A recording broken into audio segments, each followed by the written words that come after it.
За та бүхэнтэйгээ ингээ уулзахаар үнэхээр сайхан байдгаа. Үнэхээр сэлэнгэд ирэхээр эзний нэгүсэл сүнслэг цангаа маш их байгааг мэдрэхтэй үнэхээр та нартай хамт магтаж залбирах нь үнэхээр нэр төрийн хэрэг байдаг. Үнэхээр гайхалтай байдаг. Бурхан тайртай тий үнэхээр сүнсээр цангасан сэлэнгчүүдтэйгээ хамт зогсноо гэдэг бол бидний хувьд бол үнэхээр гайхалтай цаг байдаг. Бид нар буцахтаа үнэхээр нэгүслэр дүүрээд буцдаг аахгүй.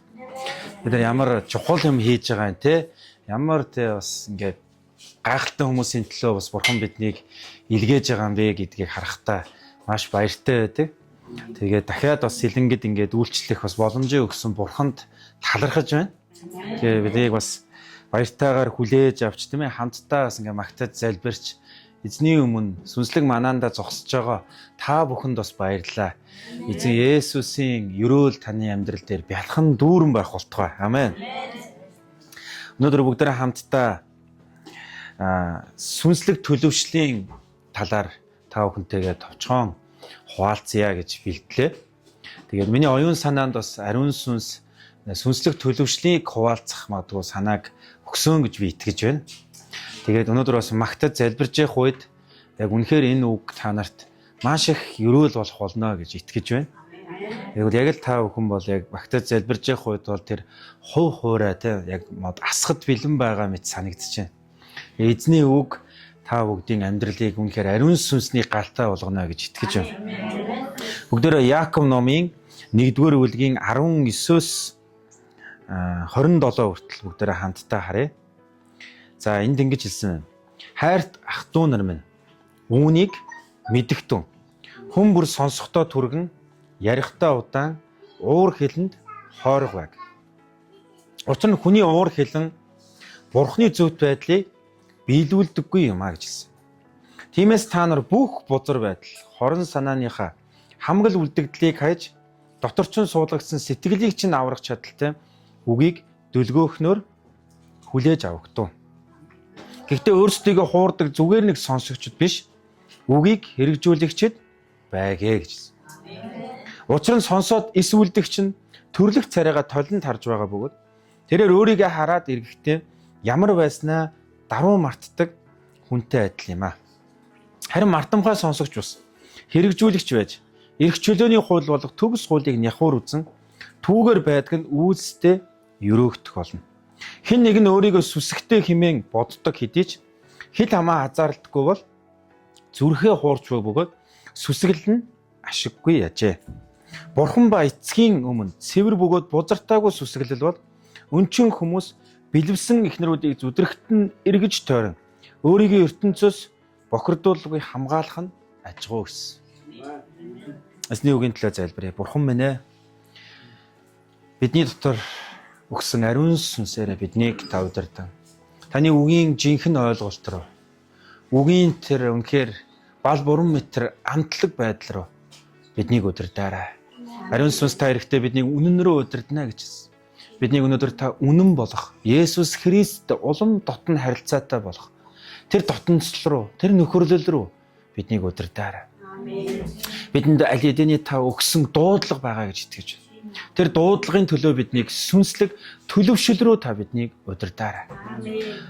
Дуудагдсан дуудлагада зүв зохистой явахын тулд бид нар өсөхийг хүсэж байна, төлөвшөхийг хүсэж байна. Бид нар ялагч байхыг хүсэж байна. Бид нар үнэхээр сүнслэг дайчд байхыг хүсэж байна. Сүнслэг эдэр настнууд болохыг хүсэж байна. Та биднийг өнөөдөр үгээрээ ерөөн биднийг ятхан синхруулж, биднийг хүчрхэгжүүлээч. Есүсийн нэрээр залбирч байна. Амен. За өнөөдрийн үгээс харах юм бол за энэ үгийг бүгдээрээ хамтдаа ингээд одоо ойлгохын тулд Яаков номыг бид нар бас ойлгох хэрэгтэй. За Яаков бол Есүсийн дүү байгаа тийм үү? За Есүсийн дүү бол хоёр загтал бичсэн. Нэг нь Яаков, нэг нь Юда гэдэг ном байгаа. Шинэ гэрээний. За тэгэхээр та бүхэн санаж байгаа бол Есүс Христ энэ дэлхий дээр үйлчлэлээ хийж явах үед Есүсийн дүүнэр нь түүнд итгэдэггүй байсан тийм үү? Түүнийг эсэргүүцэж байсан. Гэтэл түүний дүүнэр бол Есүсийн үхэл ба амьлалт түүнийг аврагч эзэн гэдэгт итгэсэн ба. Тэгээд зогсохгүй Яаков бол Иерусалим сүмийн сүнслэг удирдагч буюу пастор байсан байна. Олон жил пасторлсан. Олон жил сүнслэг удирдлага буюу та бүхэн санаж байгаа бол Петр номлох үед 3,000 5,000-аараа Есүст итгэж байсан тийм үү? Тийм гайхамшигтай сүнслэг сэргэлтүүд. Тэр олон сүнслэг асуудлуудыг бас шийдэж. Үнэхээр тэр хавчлага зовлон дунд сүмийг удирдах байсан. Иерусалимийн сүм бол ер нь бол төв сүм байсан тийм үү? Одоо Паул харин үндснүүдийн дунд асуудал гарах үед Иерусалимийн элчнэр рүү авч очин бас шийдвэрлэж ирснийг Үлс 15 дугаар бүлгээс бид нар харж байна. Тэгвэл энэ бүх асуудлууд дундор, энэ бүх сүнслэг сэргэлтүүд дундор Иерусалимийн сүмийг удирдах байсан Яаков гэдэг сүнслэг удирдагч хүн харь нутагт тархсан 12 овогт Яаков номыг бичсэн байна. Та бүхэн 1-р бүлгийн 1-р эшлээс харах юм бол маш тодорхой энийг мэдэх боломжтой. Тэгэхээр хавчлагаас болж тархсан 12 овог буюу удирдагч нар, ахлагч нар сүм чуулган удирдах байгаа сүм чуулгануудад хандан тэдэнд тохиолдож байгаа асуудлуудад хандан бичсэн байна. За тэгвэл та бүхэн санаж байгаа. Өнөөдөр Христийн сүм чуулган сайн мэдээ орж ирээд Лидийн 30 гаруй жил болжээ. Бидэрт яг Яаков энэ номоо бичиж явах үед, энэ загтлаа бичиж явах үед тулгарч байгаа асуудлууд өнөөдөрч бидэнд байсаар. Тэгэхээр энэ Яаков ном бол бидэнд яг энэ цаг үед Монгол чуулганд өнөөдөр та бидэнд маш их чухал зүйлсүүдийг зааж өгж байгаа ном юм. Та өнөөдөр үнэхээр зүрхэнэн эзний үгийг хүлээн аваасай гэж хүсэж байна. За тэгвэл энэ сүнслэг төлөвшлийн 4 чухал үннийг өнөөдрийн энэ хэсгээс бүгдөө суралцах болно. Хамгийн нэгдүгürt үгийг хэрэгжүүлэгч нар байгаарай гэж хэлсэн байна. Бидний сүнслэг төлөвшөлд хүргэдэг хамгийн чухал зүйл бол эзний үг юм аа. За эзний үгийг бол сүнслэг маннач гэж хэлдэг тийм үү? Израилийн ард түмэн цөлд 40 жил туулж явахдаа өглөө болгон маннаг хүлээж авчихсан. Мэдээ 7 хоногийн яг тийм ээ одоо тэр манна буудаггүй өдөр байсан л да. Тэгээ яг бусад одоо тийм ээ тэр 6 өдөрт нь бол үргэлж манна боожсон. Энэ юу гэж хэлж байгаа юм? Өглөө болгон эзний үгийг унших ёстой. Амин. Түрүүн Микаастер маань эхлэхдээ хэлсэн шүү дээ тийм үү? Үг нь бурхан байсан гэж. Тэр Есүс хэлсэн. Би бол амийн талах юм аа. Тийм ээ намайг эддэг хүн бол түүгээр амьдрах бол. Яг тэгвэл үг учраас гэж хэлсэн. Есүс би хуулийг гүйцэлдүүлэх гэж ирсэн юм а гэж байгаа нь Есүс өөрөө үг байсан. Үгийн гүйцэтгэл байсан. Есүсээр дамжуулан Бурхны бүх үнэн хүн төрлөختөнд нээлттэй болсон. Бидэрт Библи өгөгдсөн. Бүх зүйл ойлгомжтой болсон. Хуучин гэрэг ойлгохгүй тэр олон иш үзүүлгүүд нь Есүс Христийн дотор ойлгомжтой болсон байна. Тэгэхээр үгийг хэрэгжүүлэгчд байгаарай гэж. Түрүүн би нөгөө оршил хэлсэн шүү дээ. Яаков бол 30 жилийн тийм ээ тэр одоо чуулганыг удирч олон асуудлууд, олон сэргэлт дундор чуулгануудыг удирдах гэсэн хүн бичиж байгаа шүү дээ. Тэр өнөөдрийн бидэнтэй яг адилхан. Яаков харь нутагт тархсан чуулгануудад байгаа асуудлууд нь юутай холбоотой гэвэл үгээс хол амьдраад байгаатай холбоотой. Өнөөдөр бидний жисэн харилцааны, гэр бүлийн, янз бүрийн гэм нүглийн муу зуршил бид нар яагаас салж чадахгүй байгаа. Бид нар оюун санаагаа үгээр шинчлэн өөрчлөхгүй байгаа юм. Паул Ромын 12 дугаар бүлгийн 1-2 дугаар эшлэлээр хэлсэн шүү дээ. Ялангуяа 2 дугаар эшлэл дээр нь оюун санаагаа шинчлэн өөрчил. Тэгвэл Бурхны хүсэл юу вэ гэдгийг таньж мэднэ гэж хэлсэн. Тэгэхээр төрлөх бидний махан бие бол нүгэлд уруу татагддаг. Тийм ээ? Бид зүгээр л зөнгөөр нь орхих юм бол зүгээр л бид нар урсгалаар нь орхих юм бол нүгэл хийх үргэлж хүслээр өдөөгчдөг. Гайхал хараадах шиг үнтэй танаа. Ерөөс нүгэл хийдэггүй болохоор. Багтгүй та нар ховж юу ярьж үтсэн баг. Ховж юу гэдэг бол хин нэгний тухай өөрийн таамаглалаа үнэн болгож ярьдаг тийм үү? Ингэснээрээ хүн өөртөө кайф авдаг. Юу гэх юм бол ялангуяа дургүй үнэ. Атаарах байгаа үнэ. Өөрийнх нь талаар магадгүй тийм ээ одоо энэ тэнд ингээд таагүй ярихад хариу авж байгаа юм шиг бид нар муулан ярьснараа сэтгэл ханамжтай тэр байдлыг авч байгаа. Энэ бол ховж юм аа. Энэ бол буруу юм аа. Гэтэл бид нар яагаад энийг буруу гэдгийг хүртэл мэдсээр хийдэг вэ гэхээр бидний төрлөх махан бие маань нүгэлд уруу татагддаг тийм одоо бай. Тэгээд итгэлийн ахтан дүүсээ. Бид нар оюун санаагаа өдөр бүр бид нар үгээр цэнэглэж, үгээр бид нар тийм ээ хүчрхэгжүүлж явахгүй бол бид нар өөрөөсөө урсгалаар нь тавих юм бол бид нар яадаг хүмүүс үлээ? Гэм нүгэл хийдэг хүмүүс. Бурханаас холддог хүмүүс. Тэгвэл Йошуа номон дээр одоо дараагийн удирдагч Йошуад одоо Мосеор дамжуулан бас бурхан ард түмэн бас юу гэж хэлдэг лээ? Тууштай бөгөөд зоригтой бай. Тэгэхдээ бурхан тунд хэлэхдээ хамгийн түрүүнд юунд тууштай бөгөөд зоригтой байх юм бол хуулийн энэ номыг амнаасаа салгалгүй. Өдөр бүр гэж хэлж байгаа шүү. Тунгаан бод гэж хэлж байгаа. Дуул ном ихлэхдээ юу гэж хэлдэг вүлээ? Тийм ээ? Тэг энэ одоо басамжлагчны суудалд суудаггүй тийм ээ? Нүгэлтнүүдийн зам дээр зогсдоггүй ийм хүмүүс ерөөлтэй гэж хэлээд энэ хуулийн номыг тийм өдөр бүр одоо сахидаг хэрэгжүүлдэг хүмүүс нь үйлс дотроо өрөөгдөнө гэж хэлсэн юм. Тэгэхээр Есүс бас шинэ гэрэн дээр юу гэсэн бэ? Намайг хайрладаг хүмүүс миний үгийг сахина гэж хэлсэн. Намайг хайрладаг хүмүүс нь цуглаанд тасралтгүй юмна гэж хэлээгүй. Намайг хайрладаг хүмүүс нь өстой үйлчлээл цаг наргүй үйлчлээл гэж хэлээгүй. Намайг хайрладаг хүмүүс нь ерөөсөө байнга сайн мэдээд яриад яваад байна гэж хэлээгүй. Мэдээж энэ бүгд маш чухал. Гэхдээ энэ бүгдийн ардталт нь суур нь эзний үг байхгүй бол бид нар үдрэх болно. Бид нар өөрөө хоосон гүүх болно гэсэн. Зориггүй гүүх болно. Тэгэхээр итгэлийн ах дүүсээ Есүс намайг хайрлаж байгаа хүн бол миний үгийг сахина гэж хэлсэн. Тэгвэл үгийн сахин гэхээр чинь бид нар яах ёстой юм? Бид нар үгийг мэддэг ээж сахин өстэй. Эцэг эхчүүд хүүхдүүддээ хэлдэг тийм үү? Ямар хүүхдэр нь эцэг эхийнхээ одоо тааллыг олдог, баяр хөөргийг авдаг, магадгүй одоо юу гэдгийг амттнаар шагнуулдаг ч юм уу. Ямар хүүхд вэ ер нь? Ер нь эцэг эхчүүд бүгднгийн нэг үгээр өгүүлбэрээр хэлдэг тийм үү? Үгэнд ордог хүүхд. Үгэнд ороорой гэдэг тийм үү? Тэгвэл нэг үгээр гэх юм бол ээж аавынхаа хэлснийг хэрэгжүүлж амьдарч байгаа хүүхдийг үгэнд ордог хүүхд гэж хэлдэг. Ээж аав нь байхгүй байсан за ээж аав маань ингэж хүсдэг шүү. Ээж аав маань ингэж загсан шүү. Ээж аав маань ингэж хэлсэн шүү гэж хийдэг хүүхд бол үгэнд ордог хүүхд. Тэгээс учраас сонсчоод байхгүй байх юм бол өөрийнхоороо хийдэг хүүхд бол үгэнд ордог хүүхд биш гэсэн үг. Тэгэхээр би танаас асуусан байна. Та өнөөдөр сүмд эзний үгийг сонсоо, сүмд үйлчилж, магтаж, залбирж явах үедээ үгийг боддог байж болно. Харин бусад өдрүүдэд, бусад цагт хүмүүстэй харилцаж явах үед магадгүй хэн нэгэнтэй харилцааны янз бүрийн асуудал орох үед та үгтэй ойрох юм бол та үг таны дотор сануулах бол. Амин. Тэгэхээр бид нар эзний үгийг хэрэгжүүлэхийн тулд бид нар тийм ээ хэрэгжүүлдэг дагалдагч нар болохын тулд бид нар дөрвөн зүйлийг хийх хэрэгтэй. Энэ дотроо нэгдүгээрх дотроо шүү да. Сүнслэг төлөвчлийн дөрвөн чухал зүйлийн хамгийн нэгдүгээрт нь үгийг хэрэгжүүлэх гэж хэлсэн юм уу? Үгийг хэрэгжүүлэхийн тулд бид нар үгийг уншдаг байгаарай. Тогтмол уншаарай. Амин. Би өдөр болгон заримдаа чаддгүй л дээ. Гэхдээ үргэлж шийдвэр гаргаад 5 бүлэг, 3 бүлэг, заримдаа 1 бүлэг, заримдаа орой унтахаас өмнө 2 том хүүхдтэйгээ хамт 1 бүлэг уншдаг. Эсвэл шинэ гэрээнээс 1 бүлэг, сургаалт төгссөн одоо өнөөдөр чинь 6 сарын 4 гэвэл сургаалт төгс 4-р бүлгийг уншина. Орондоо ярилцсан. Тэгээ шинэ гэрээнээс уншина. Хүүхдүүд маань арай ойлгох хэмжээний 13-таа 10-таа учраас ойлгох хэмжээний тэр одоо юг уншдаг. Тэ.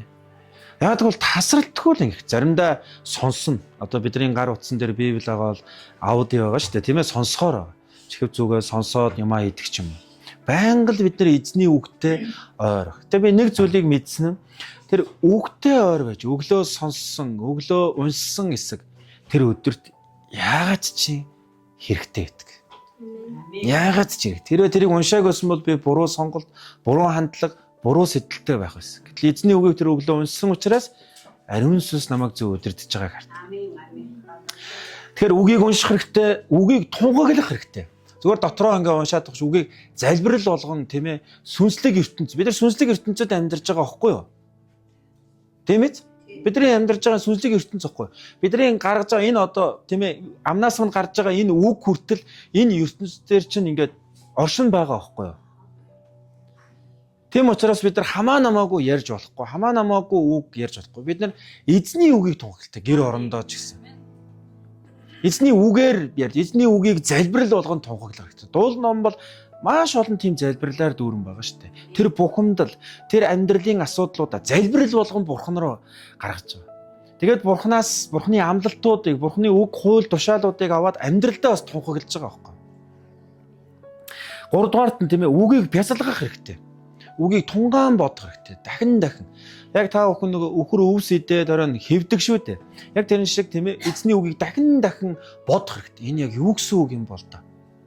Энэ ямар утгатай юм бол та? Гэж бид нар тийм ээ тунгаан бодох хэрэгтэй. Дөрөвдүгээрт нь үгийг цээжлэх хэрэгтэй тийм үү? За өнөөдөр яг энэ Яаков номын та нар хараарай. 25 дугаар эшлэлээр үгийн талаар. Харин мартамхай сонсогч бас хэрэгжүүлэгч байж гэж хэлж байгаа. Тэгэхээр үгийг биднээс холдуулдаг, үгийн тэр үрийг биднээс холдуулдаг, үгнээс биднийг холдуулдаг зүйл нь юу гэх юм бол мартах явдал байгаа. Мартах. Бид нар мартдаг. Уншаал яг толинд хараад, эргэж хараад мартдаг. Ямар байснаа мартаад дахин толинд хардаг гэсэн. Гэрт чинь тойл байдгүй. Та толинд хараад өөр хүнийг харддаг уу? Толинд харангуудлаа хөөх гэд өөр хүнийг боддгоо өстэй. Өөрийгөө л хардаг. Тэр шиг үгийг уншихтаа юу гэвэл өөрийгөө л толдон харж байгаарай. Энэ үгийг уншаад тэр өстэй цэцгээд тохирсон үг гэж тийм. Энэ яг манай нөхөр тохирсон үг гэж битгий уншаа. Яг надад тохирсон. Яг надад хэлж байна. Энэ бол үгтэй нөхөрлж байгаа явдал байна. Үгийг хэрэгжүүлэх явдал. Бид нар ингээд өөр хүний тухай бодж уншаад бол мартна. Эсвэл буруугаар ашиглана. Ялангуяа гэр бүлийн хүмүүс хоорондоо эзний үгийг буруугаар ашиглах тохиолдол байдаг. Эзний үг бол танд өгөгдөж байгаа бол хэн нэгнийг захирж, хэн нэгнийг контролдож, хэн нэгнийг өөрчлөх гэж танд өгөгдөөгүй. Танд өөртөө ч л өгөгдсөн. Тийм учраас бид нар энэ үгэн дээр юу гэж хэлж байгаа юм? Дөлгөөхнөр тэр даруухнаар дотор суулгагдсан үгийг хүлээж аваарай гэж сая хүн дээр уншсан шүү дээ. Нэг их юм бол бидний дотор эзэн үгийг өгөхөд даруухнаар хүлээж авах гэж. Хэвээ тэрэнд хилчих шиг байна. Ингэж болохгүй. Ялангуяа номлодог пастор хүмүүс ч гэсэн эзний үгийг уншиж байхдаа энийг өстой нэг сүмдээ, энүүгээр өстой нэрээ сүм чуулганыхаа хүмүүсийг нэг сайхан хилээд авъя, зэмлээд авъя гэхэл юм бол буруу болж эхэлдэг. Харин бурхан надад юу хэлж байна? Тэгээ бурханы өмнө олон удаа тэгж ирдэг. Өө бурхан минь ээ. Би өөрөө заадаг байж ээж. Би өөрөө ингэж одоо хүмүүст үлгэрлэх ёстой хүн байж ээж. Ийм ч одоо тэг сул дорой байх. Ийм өчөөхөн, ийм буруу ярьдаг, ийм буруу сэтгэлтэй байх гэж эзний үгийн өмнө олон удаа хугарч нугардаг. Өө эзэн минь ээ гэж ирдэг. Тэрнээс биш тийм ээ тэр үгийг ашиглаад хүмүүст нэг ингэ заач, ингэчээ гэдэг бол бидэрт байх ёстой хандлага биш юм аа. Хамчаас таны өд дотор үг ирж л байгаа бол үг санагдах юм бол үгийг уншиж байгаад ойлголт авах юм бол өөр дээрээ л хүлээж аваарай. За сүнслэг төлөвшлийн хамгийн нэгдэх чухал зүйл бол юу гэж хэллээ? Үгийг хэрэгжүүлцгээе бүгдээрээ. За бүгдээрээ натаа хамт хэлье. Эзний үгийг хэрэгжүүлдэг бай. За үгийг хэрэгжүүлэхийн тулд тийм ээ дөрвөн чухал зүйлийг хэлсэн. Үгийг унших, үгийг тунхаглах гэдэг төрлийн залбирал бас байгаа шүү. За үгээр залбираарай. За үгийг бясалгах буюу тунгаан бодох, үгийг цээжлэх гэж. Хоёр дахь сүнслэг төлөвшлийн дөрвөн чухал одоо үнний хоёр дахь чухал үнэн бол хил амаа хазаарлах буюу захирах тухай хэлж байгаа. Ер нь эзний үгтэй оройгоо дээр бол хил амаа хазаарлах боломжтой. Библи ер нь хилээ хазаарлах ямар ч боломжгүй гэж хэлдэггүй. Хазаарлах боломжтой гэж хэлдэг. Хизээ бид нар дуугаа байснаар биш. Харин орлуулснаар өөрөөр ярьж сурах хэрэгтэй бид нар. Тэгэхээр Библийн одоо 26 дугаар эшлэлээр хараа. Хэн нэг нь өөрийгөө сүсгтэй хэмээн боддог хэдий ч хил амаа хазаарладаг бол зүрхээ хуурч буй бөгөөд сүсгэлэн ашиггүй ажээ гэсэн. Энд дээр хараарай. Хил амаа хазаарлах боломжгүй гэдэг үг байхгүй байгаа шүү. Сургаалт өгс номдор олон газар амаа хазаарлах ёстой, зөв ярих ёстой, зөв ярьж сурах хэрэгтэй. Хинч зөв ярьдаг төрдөггүй. Тийм үст. Исая хүртэл эзний өмнө залбирч байгаад эзний тэр ариун оршихуй дотор эзэнтэй уулзахдаа юу гэж хэлдэг лээ? Би нүгэлтнүүдийн дунд би бол ийм гин нүгэлтэй тийм ээ буруу юм ярьдаг амтай гэсэн. Гэсэн чинь бурхан яадаг лээ? Түүний амыг ариусгадаг үстэй. Тийм. Мосе хүртэл би модон хэлтэй. Би ярьж чаддаггүй тийм. Бид нар бүгдөө зөв ярьдаг төрдөггүй. Бид нар зөв ярьдаг бас тийм нийгэмд амьдардаг хүмүүс биш. Янз бүрийн юм сонс. Одоо манай жоохон хүүхдүүд хүртэл хараал мараа сурцсан байдаг байхгүй. Тэгээ би тэрийг тайлбарлаж өгдөг байхгүй. Энэ ийм утгатай учраас үнийхөө ярьж болохгүй. Чи мэдэхгүй учраас эргэлж байна. Ямчаас одоо ингээд орлуулдаг байхгүй. Чи ийм үгээр ярьж сур гэдэг. Тэр Библи биднийг юу гэж хэлсэн? Хэл амаа хазаарлна, захирна гэдэг нь орлуулж. Тэгээд Эфес номдэр юу гэж хэллээ? Боломжтой бол ер нь боломжтой ч гэж хэлээгүй л дээ. Заавал биднийг ам чинь ялзарсан үг биш, хин нэгнийг хэрэгтэй цагт нь босгон байгуулах үгээр ярьж сураарай гэж байна. Гэхдээ яг ингэж тийм ээ хин нэгнийг босгон байгуулах үгээр ярихад анхандаа бидэрт маш эвгүй байдаг. Та нар анх сүмч болгонд ирээд өстө бурхан тань тайртай шүү ч юм ингээ эвгүй байсан мэт те. Ингээд хүлээж авахд. Тэгтээ хүн сэтгэлийнхаа гүнээс бол тэр хайр хүлээн зөвшөөрлийг хүсэж идэг. Тэр босгон байгуулах үгсийг хүсэж идэг. Ялангуяа ирчүүд тим гэр бүлд одоо тим хайр юу гэдгийг ингээд тэрийг нялуун няцгаад гэдэг. Тэгэл яг л ирчүүд бүгдөө л дотор нь хайр хүлээн зөвшөөрөл намайг магтаж урамшуулаасаа гэдэг үгсийг хүсэн хүлээж л байдаг. Ягаад гэвэл хүлээж авахд эвгүй байгаа. Сэтгэлд нь шарах байгаа юм уу? Аль эсвэл амьдралд нь хизээч тийм үг сонсож байгаагүй. Аль эсвэл тийм ээ тийм үгээр магтангаа ашигладаг байсан учраас ч юм уу. Ингэх гэж жагаад араас нь яах гэж байгаа болдоо ч юм уу. Харин бид нэр хийгээл ах хэрэгтэй. Зөв ярьж сурах хэрэгтэй. Зөндөө алдна. Зөндөө бид нар буруу ярина.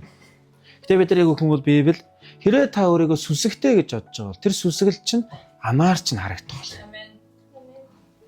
Тэгээ зөв ярьж бид нар сурах хэрэгтэй. Түрүүн хэлсэн шүү дээ. Бид нар ховж юу гэдэг бол ерөөсөө дотны хүмүүсийг салгадаг маш муухай харилцаа. Түрүүлээ. Хин нэгний талаар би өөрийнхөө таамаглалд итгээд хүнд ярьж байгаа. За та нар ховж юу дандаа өсч идэг бидэн тийм үү? Тийм ээ батаа тэгсэн гинэ гэл тэнгууд нөгөөх нь яг тэгсэн болгоод ярьдаг тийм. Тэгсэн юм шиг байлаа гингүү тэгсэн гээд ярьдаг.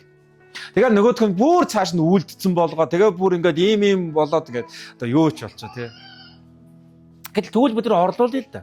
Хүний сайн сайхныг хүмүүст ярьж сурыг. Тэднийх өстой тэгж өрөөгдсөн байна шүү дээ. Тэр өстой нөгөө залбирлынхаа хариултыг авсан байна шүү дээ. Тэр тэгж өсөж төлөвшөж байгааг сүүлийн үед би маш их харж байна. Ямар итгэмжтэй болоод байна. Ямар их өсөж байна. Та сүүлийн үед ямар гоё төвөө царай зүсчэн сайхан болоод байна. Ингэж тийм ээ хүн өөрт нь чилээ зогсохгүй өрөөлд яриад сурал таа. Ингэж бид нар хэл амаа хазаарлах нь бидний сүнслэг төлөвшөлт төрөгдөг. Яагаад бид нар юу тарьснаа хурааж авдаг байхгүй. Бид нар талархлыг таривал талархлыг хурааж авна. Ховж ивийг тарих юм бол үргэлж таны талаар ч ховж ивийг та хураах бол. Ховж ивийг ярьдаг хүн үргэлж хүмүүсийн харилцааны дунд эрүүл харилцааны дунд байж чаддаггүй. Хүмүүсээс айж явдаг. Миний талаар энэ хүн юу гэж ярьж байгаа бол. Одоо би тэрний талаар ярьцаа. Айгуул бол очоод нөгөөдх нь сонсцоо одоо яах бол доо гэдэг. Ийм одоо харилцааны юм асуудлууд дунд өдр явж идэг. Тийм учраас тэглэн ахын дүүсээ өдөр хэл амаа хазаарлцгаа. Надад хамт хэлэх үү? Хэл амаа хазаарлцгаая.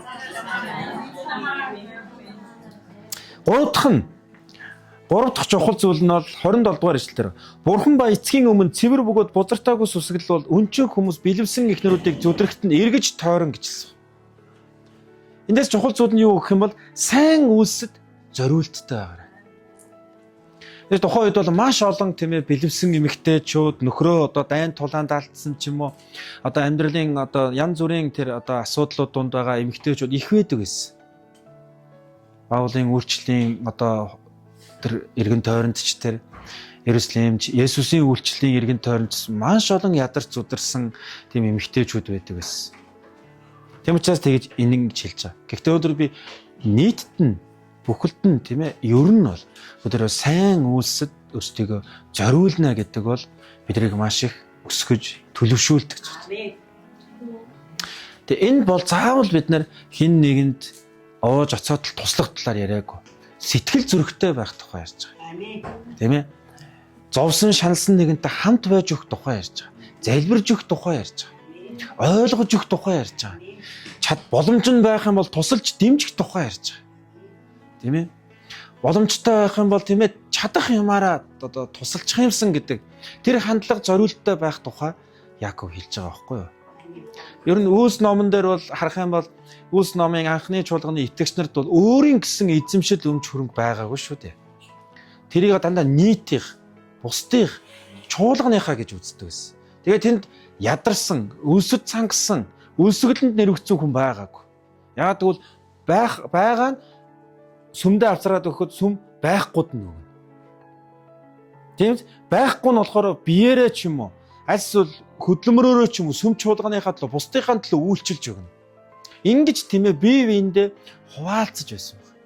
Тийм учраас та бүхэн сүм чуулгандаа очиод намайг ямар нэгэн албан ёсны үйлчлэл мөчтөр тавиаг юм чинь би одоо юундаа үйлчлэх гэдэг битгий тэгэж бодосон. Үйлчлэл бол авралынхаа төлөө талархлаас гарах ёстой хандлага. Би төрүүлж очиод сандлаа янзлая. Би төрүүлж очиод ингээд нэг сайхан цэвэрлчээ. Би дуусгаар нэг ингээд нэг сүмээ цэвэрлчээ. Би ингээд нэг үйлчлээд өгчээ. Замаараа нэг дэлгүүр ороод нэг ганц тийм ээ. Би одоо ингэж хэлж болох уугүй юм идэхгүй л дээ. Би тэр сүм чуулгандаа ингэж хийх гэж хичээдэг хүмүүст бас уриалдаг. Нэг ууд борцог бариад очие. Тийм ээ. За өнөөдөр манай бүлгийнхэн уулзаж байгаа. Манай эсийн бүлэг уулзаж байгаа. Нэг цаа унд ч юм уу бариад очие. Би биэндээ үйлчлэнэ гэсэн үг. Бурхан ийм үйлчлэл золиос зориултыг хизээж хоосоор гэдэггүй. Шагналаа үргэлж авах болно. Есүс юу гэж хэллээ? Аяг усаар цангаж байгаа хүнд миний нэрээр аяг ус өгөх юм бол тэр хүн шагналаа алдахгүй гэж хэлсэн. Тийм ээ? Тийм учраас бид нар бие биенийхээ төлөө үргэлж анхааралтай байх хэрэгтэй. Хэн маань зовж байна? Хэн маань өнөөдөр хэцүү амьдрал туулаад байна? Хэн маань одоо ядарч зүтэрч байна? Хэн маань өлсөд цангаж байна гэж бид нар ингэж анхаарч байгаа хэрэгтэй. Зөвхөн бидэртээ сүм чуулган гэхгүй эргэн тойрно. Мэдээж дандаа л авдаг, дандаа л хүмүүсээр дитгүүлэх гэдэг хүмүүс байдаг л да.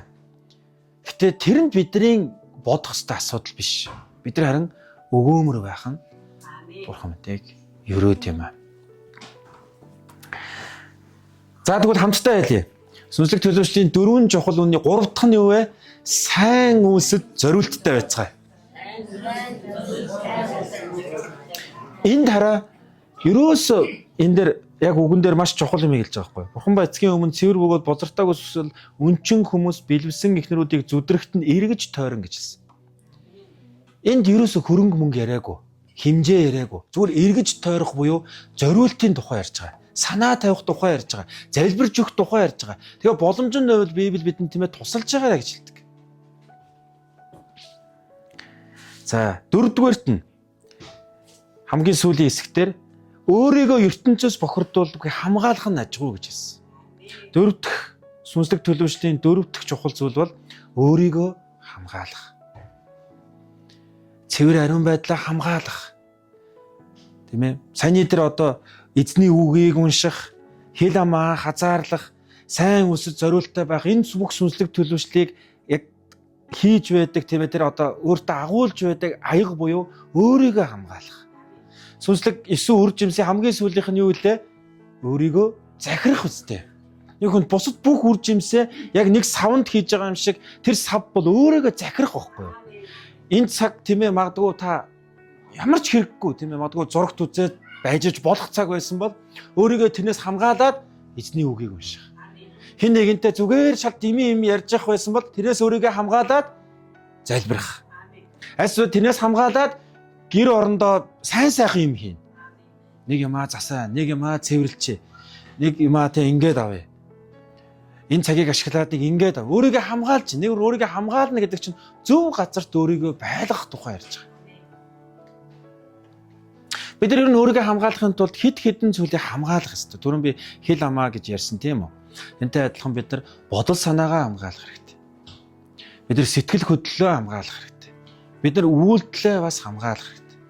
Тэгж яахгүй бол бид тийм ээ санамсаргүй, бодлогогүй гэдэг зүйл биднийг үргэлж буруутгахад хүргэдэг.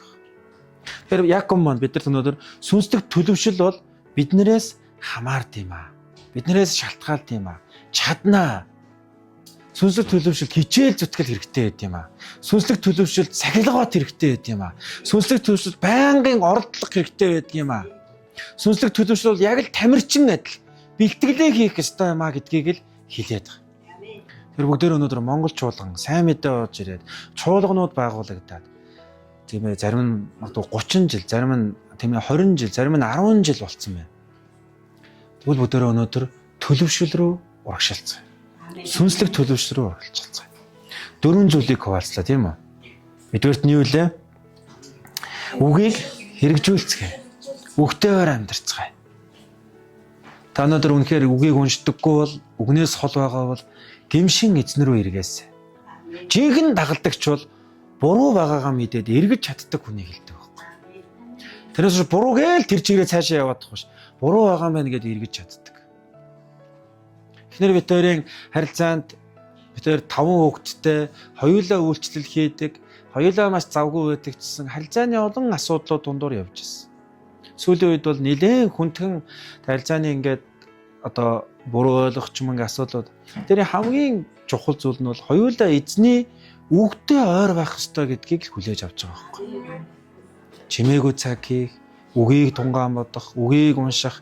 Тийм ээ энэ цаг биднэрт бага байгаа учраас юм байна гэдгийг хараад зарим зүйлсүүдэд зогсоогоод хоорондоо ярилцах цагаа гэсэн багасгаад аль болох эзэнтэй харилцах. Хил амаа хазаарлах буюу цахирах, сайн үсэд зориулттай байх. Ер нь бид нар дими юм хийгээд дими цаг өнгөрөөснөөс болж заримдаа бид нар амьдралдаа үр жимсгүй байдаг шүү дээ. Тийм үстэй. Паул Тимот болох өөрийн хүү дагалдагчтанд хамгийн сайныгаа л хэлнэ үсттэй. Тэн дээр ингэж хэлсэн шүү дээ. Шаргуу тариач нь ургацаа хураах болно гэж хэлсэн. Юу гэж хэлж байна? Хөдөлмөр зүтгэж байгаа, хичээж байгаа хүн цагийг үр нөлөөтэй, үр дүнтэй зарцуулж байгаа хүмүүс л үр дүнтэй амьдрнаа. Үр жимстэй амьдрнаа. Гэрчлэлээр баян байна. Тийм үстэй. Амьдралыг хараад өөрчлөлтүүдээр дүүрэн байна. Үр жимстэй байна гэж хэлж байгаа. Тэгээд дөрөвдүгüрт нь юу гэлээ? Өөрийгөө хамгаалж агаарай. Өөрийгөө хамгаалаарай. За түрүүн нөгөө өөрийгөө хамгаалах дээр бодол санаагаа гэж хэлсэн, мэдрэмж, сэтгэл хөдлөлөө гэж хэлсэн, үйлдэлээ гэж хэлсэн. Дөрөвдөг чухал хил ам байгаа шүү. Заяа. Хил ам орцсон учраас хэлээгүй. Тэгээ маш бас нэг чухал юм бол нөхцөл байдлаас өөрийгөө хамгаалж агаарай. Бид нар ингээд гим нүгэлд уруу татагдах нөхцөл байдал орчинд өөрийгөө тавьчаад уруу татагдахгүй шүү л гэдэг байхгүй. Уруу татагдсан шүү бид нар. Тэгвчээс тэндээс явах хэрэгтэй. Тэндээс холдох хэрэгтэй. Замдаа бид нар тийм ээ биднийг уруу татдаг, биднийг буруу юм хийлгэхэд хүргэдэг найз нөхөд ингээд уулздаг. Магадгүй энд одоо олон эмэгтэйчүүд байгаа учраас харьцангуй байгаа. Ялангуяа эрчүүдийн хувьд. Яс пасторалдаг тийм ээ олон хүмүүстэй бас ингээд харилцаж ажиллаж байгаа хүний хувьд бол замдаа эрчүүд маань бүдэрчдэг. Тэгээ бүдэрсийг ингээд сонсохоор нийтлэг юм нөхөх юм бол буруу найз нөхөдтэй нөхөрлөддөг. Тэндээс холдож чаддаг. Үгүй гэж хэлж чаддаг. Тэгээд зарим нь үгүй орой морой хаалга тогшоод нэг ганц юм ууя мууя гэхээр үгүй би одоо гэр бүлтэйгээ байна гэж хэлж чадсанаас болоод өөрчлөлт ирсэн талаар гэрчилдэг байхгүй. Ганцхан тэр үг хэлснээс болоод ямар амруу нийх гээд байгаа биш. Ямар чирж гулдчиж гарах гээд байгаа биш. Тийм үстэй. Үгүй гэж хэлснээс болоод ганцхан үгнээс болоод тэгэхээр нөхцөл байдлаас өөрийгөө хамгаалах хэрэгтэй байна гэсэн үг. Хамтдаа эзний өмнө залбирах уу? Эзэн намайг сүнсээр улам төлөвшүүлж өгөөч. Гэтэл салхинд хийсэл явж идэг хамхуул биш, тийм ээ?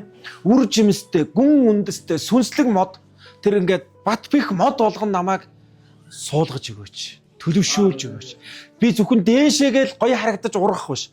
Дээшээгээ гоё харагдаж үр жимстэй мод болохын хэрээр миний үндэс бас гүн гүнзгий болоосой гэж бүгдээрээ залбирая. Хамтдаа залбирцгаая.